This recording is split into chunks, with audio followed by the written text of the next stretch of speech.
Welcome folks to another painting lesson video. I'm Brandon Schaefer, and this is an old one. This is one of my very first paintings.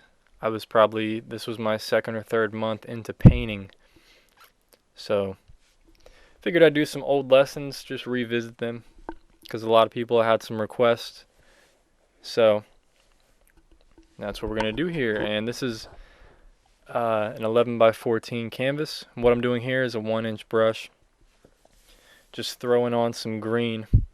And this was back before I was mixing my own greens. I was probably using sap green or a hooker's green, mixing in a little bit of red to give it a darker tone. And the reason for using the red is because the red is the complement of green, and when you mix the complements, it gives you a darker tone, a more neutral tone. And I'm just painting the edges of the canvas there, just to give it a more complete look. You know, it's up to you if you really want to paint the edges, or you could wait till the painting's finished and paint the edges black. I do that with a lot of my paintings nowadays. Just some ideas. So what I'm going to start doing here, I let the green background dry completely, probably 10-20 minutes, you know, however long it takes. I had to put on a lot of paint to get some good coverage so that there wasn't a lot of the white canvas showing through. So once you have that, you let the green dry and just loosely sketch on. If you have to, use a photo reference, stock photo. And I just loosely sketched in. See, it's nothing too detailed, with some white and red to make a pink. And I just slightly sketched on with a I think it was like a number 2 or number 4 flat bristle brush, just using the edge of it. Just threw on some lines there to indicate the petals. And what I started doing here, I started out with a medium tone of the pink and the white. And see, I just use 2 different shades and I blend them together. And it gives a little bit of depth to each petal so that I know where each petal separates. Because as I'm painting these on, I want to make sure that I know where each petal separates, you know, to differentiate each petal from the other petals. So you start off with a dark tone, paint it on, and then as it's still wet, you throw on some white or, you know, a lighter tone of that pink, and you just blend it together. So that's what I'm doing here, and as you can see, it's already becoming, you know, quite lifelike. Just with a little bit of blending, adds a little bit of shading and shadowing just by having the different colors and different tones. Gives it a lot of depth. And as you'll see more towards the end of the painting, you know, I darken it up because I felt that it needed some darker shadows to really bring it to life. But for now, it's kind of just medium tones. You can start out darker if you wish, but you know, it just depends on what effect you're going for and how dark you want it to look.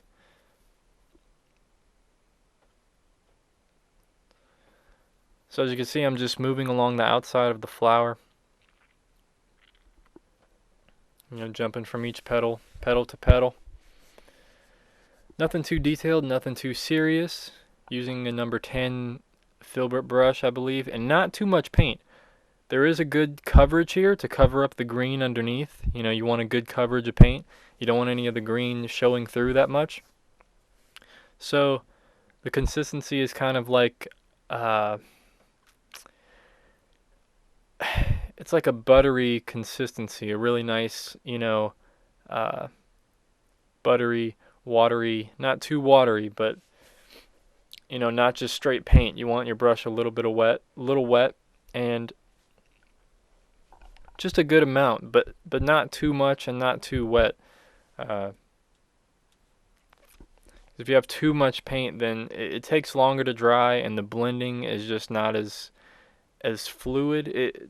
It's hard to explain, but the blending just isn't as nice looking when there's a thick globs of paint on there. But you know, don't let me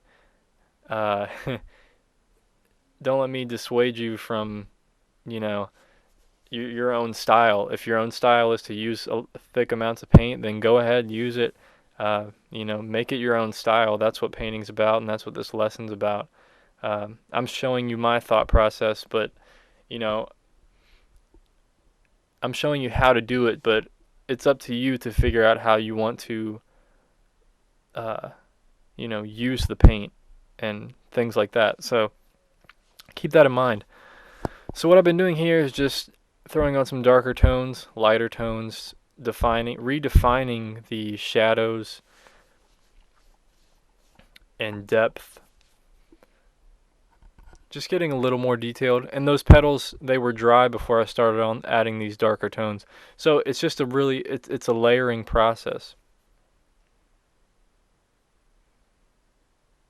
So as you can see now, the edges are a little whiter, brighter, so it gives it more depth with the shadowing. And now I'm able to continue toward the center of the rose or flower. And see, you just saw that there. I threw on the medium tone, and then as it was still wet, I just added a dab of white on there and mixed it around, blended it to the outer edge of the petal. And you can go back over it if you need to and just, you know, add in the little white areas or darker areas like that petal there, if need be.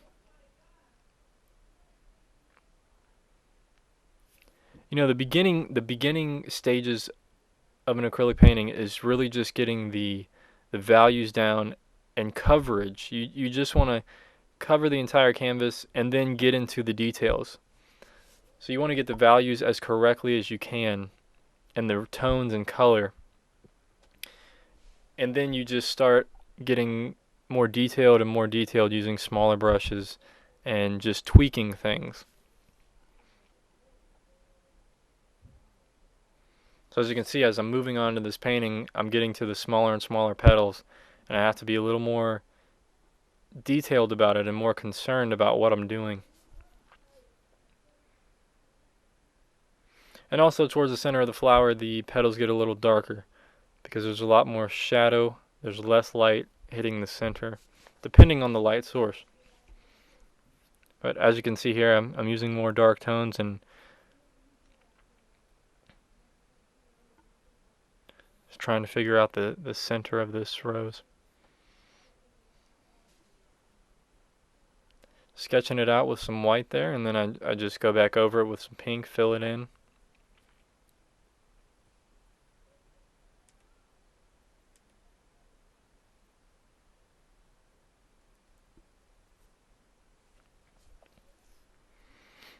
So here we go. I'm using almost a red color. Red with a little bit of white mixed in, so it's not completely red for the shadowing.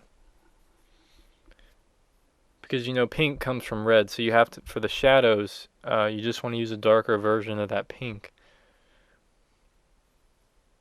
And depending on, you know, if you're using a stock photo or if you're just doing it from your mind, you know, what kind of tones you're going for, you can actually use a little bit of green, mix in a little bit of green for the shadowing.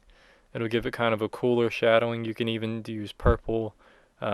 Just really depends on the color ranges, and you know, it's good to experiment and see what comes out best to you. So here we go. I'm really adding depth here with some dark pink. Just scumbling it on. Not a lot of paint because I don't want to lose the layers that I already put on there, the lighter layers. I know some people who watch all my painting videos, lesson videos, and I'm sure there's someone out there going, I thought you said that you paint dark to light. Why are you putting on the darks after and you put on the lights first? Well, you know, this is one of my first paintings, and each paint, you have to treat each painting differently. See, I started out with throwing on what was dark, and then I realized that I needed some darker shadowing, so I throw on the darks here. And then I go to lights after this dark, after these dark areas, which you'll see here in a second. I start throwing on some more highlights and medium tones after I throw in all these dark shadows. You know, dark and light is just relative. You know, the darkest thing in the painting depends on, you know, It just depends on which tones you're using and what you're going for, and what stage of the painting you're in. You know, sometimes I wouldn't want to start out this dark maybe, so that's why I went a little bit lighter. You know, there's more than one way to do it. So don't take my way as the gospel of how to do it. If something works better for you, then use that.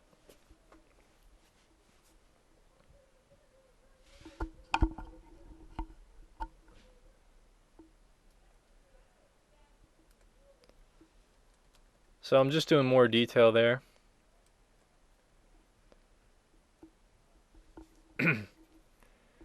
Using a smaller brush.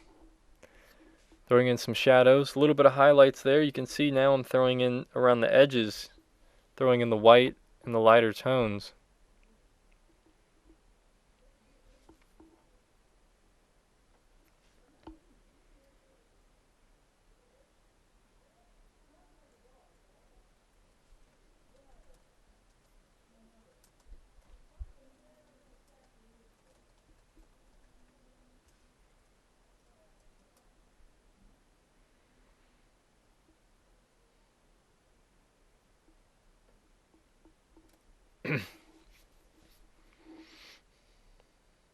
So here we go, I'm throwing on the highlights. Not a lot of paint, just scumbling it on, scrubbing it into the canvas. You know, it's pretty simple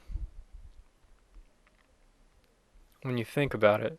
I know it kind of looks difficult, but if you take it one layer at a time like this, and just step back from your painting every once in a while and just think about what adjustments need to be done, paint those adjustments and then step back again, and just keep judging that way.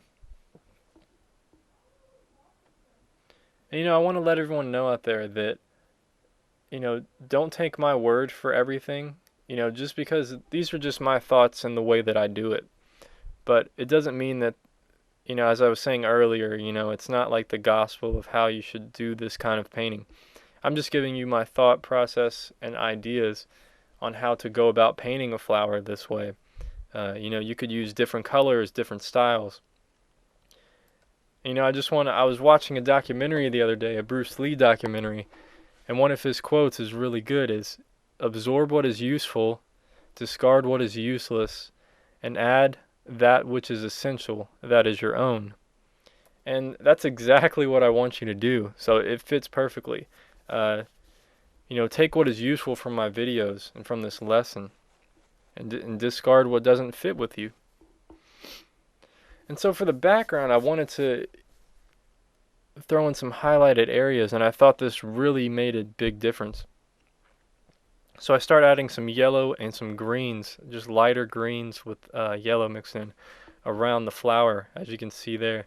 And it just really makes it come to life. And then I just sign my name here. And that's all there is to this painting. You know, it didn't take too long. So there's the finished painting. I thank you guys for watching this video. I appreciate it. And if you have any requests, just let me know. Any questions, comments, post them down below. I'll be glad to answer them. And like and subscribe to these videos if you wish to see more. I'd appreciate it. Thank you. Take care of yourself. Peace.